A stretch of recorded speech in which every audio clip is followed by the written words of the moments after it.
Hello, I'm SupaWaluigi and welcome back to SupaConstruction here in the Nintendo World Park. Again, we're getting straight into the action, building one of the last couple of rides here in Clocktown actually. This is the last part of building in Clocktown, and it's only taken about, what, 6 parts? Obviously, this is about an hour's work reduced down to 10 minutes, but that's okay. I don't want you guys to be bored watching all the scenery building that we will be, or that I was doing in today's episode. Just extending out the pool area there to fill in some more of the space. We're going to get in another entrance and exit for that as well, just to make it easier for guests to get in, and it also kind of does fill in that space because a lot of rides are too big to fit in there. Getting some more of those lights in. We do have quite a few lighting issues, but luckily night doesn't actually last that long on full speed, so that's fine. So we've got this this Claw of Doom, or whatever it's called, here. It's kind of, I had a hard time trying to think of Legend of Zelda related things to go in here now, but the Claw of Doom I thought kind of looked like a hookshot, so it's called Hookshot Hero, and it's one of the more thrilling rides here in Clocktown. So we're also just getting in some more of the building scenery, setting it up around the queue line path to make it kind of an alleyway, so you walk through between a couple of buildings. We'll get the other building in a moment, but yeah, hopefully you've enjoyed the series so far. We're going to get a good look over the whole of Clocktown towards the end of this episode, but yeah, it's looking pretty full. Hopefully the rest of the park can look just as good. Although I do sound like I'm tooting my own horn a little bit, but I think I've done pretty well with the scenery building and ideas for rides and areas so far. But of course, you guys can continue to suggest rides and scenery and other themes and such, especially names. We definitely need a lot more names. I've taken the liberty of naming just a few rides and stalls, such as the Flight of the Loftwings and Hookshot Hero here. But we need more support from you guys. Also, just now we are kind of had this idea that I wanted the Flight of the Loftwings to not only just fly through a forest, but fly through a couple of buildings. So I came up with this little scenery idea. It's kind of more of a ruined tower kind of thing, so it swoops in underneath. It's kind of disappointing actually, because the only exciting bit about this is that it's above the first drop, so you would speed on through one way, but coming back the brakes are immediately underneath it, so it doesn't really add much to it. Although in the test information, it is known that in Rollercoaster Tycoon, adding scenery around roller coasters and rides puts up the excitement. So that's good. Hopefully this is a little bit higher on that, and guests will want to ride it more. As you can see at the top of the screen there, we should have or we do have quite a few guests now. It's about 1,100. However, that does drop dramatically later on. I'll probably talk about that in a little bit, or actually I'm going to talk about that in a little extra bit that's going to go up today. You'll see why, but all I'll say is that it is to do with the Southern Swamp swimming pool area.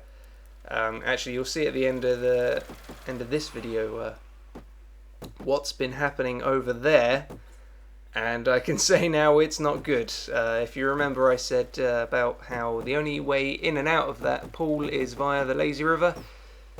Well, guests don't take too kindly by that, so yeah, we'll talk about that later on. There was a quick cut there, just because I didn't want you guys to watch the whole video, whole building process of that building. It wasn't very interesting, so that moves things along quickly. Just getting a couple more flowers and stuff out the back there, making it look nice. Kind of wanted to keep the supports for the roller coaster there, just to make it a bit more realistic. Don't want it floating the whole way, so we have that. Getting a couple of more handymen and mechanics, just to fill up this back area and make sure it's all covered. And there's the mechanic there. And then we just going to fill in some of those smaller gaps surrounding the roller coaster and the ride there, and the hookshot hero. So we're getting in more of the foresty trees to make it look more dense. And there's a nice kind of integration between the forest bits and the town buildings. Makes it look nice and natural. And getting a couple more in there, and some of those tall sugar pine trees as well. And then just finishing off with some flowers just at the side of the pool there. Okay, so now we are getting in some shops for the back here. Mainly because I was conscious of the fact that that first aid tent is needed, since the two rides in this corner are probably the most nauseating. And some toilets, and some more food and drink stalls, because the guests have been complaining there is not enough of those. Quick bit of inspiration there. I got a little dino drinks stall there and called it Les Alphos Drinks or something like that.